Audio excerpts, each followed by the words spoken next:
दरदिया जाके केकरा के बताई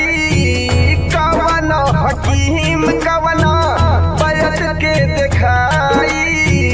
दिहलू दरदिया जाके केकरा के बताई कवन हकीम कवन बैद के देखाई बहरा दुख देलू हर जाई बतावा तू ही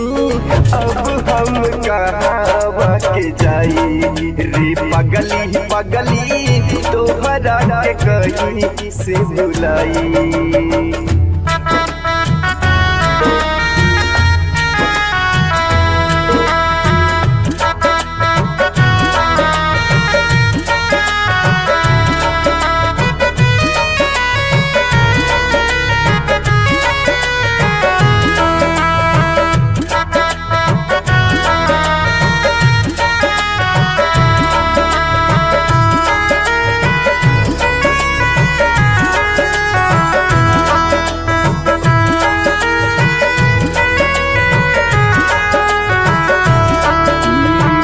बतिया मोहब्बत वाला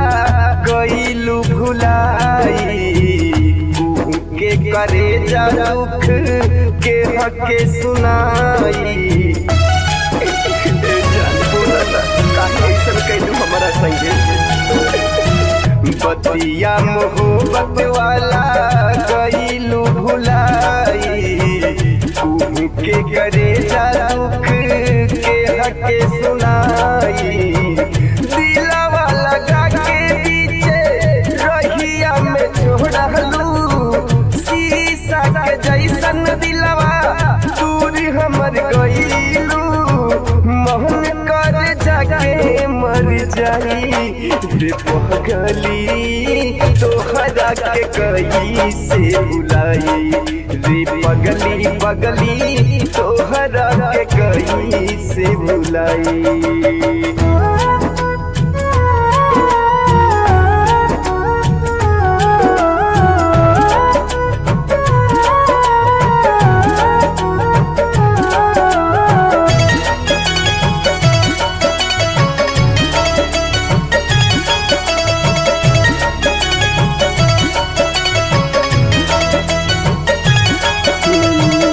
अर्थी उठी जब हमारा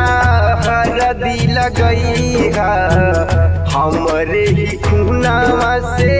मेहंदी रचई खुश रहिया पिया जी के संगे भुला जाइए हमके। अर्थी उठी जब हमारा हरदी लगई हमरे ही खूनावा से मेहंदी रचई लिखे लपतिया अजित आवेला रोवाई गावेला सागर गीतिया आवेला रोवाई भूला गईलू समर पिया पाई रे पगली तोहरा के कहीं से बुलाई रे पगली पगली तोहरा के कहीं से बुलाई।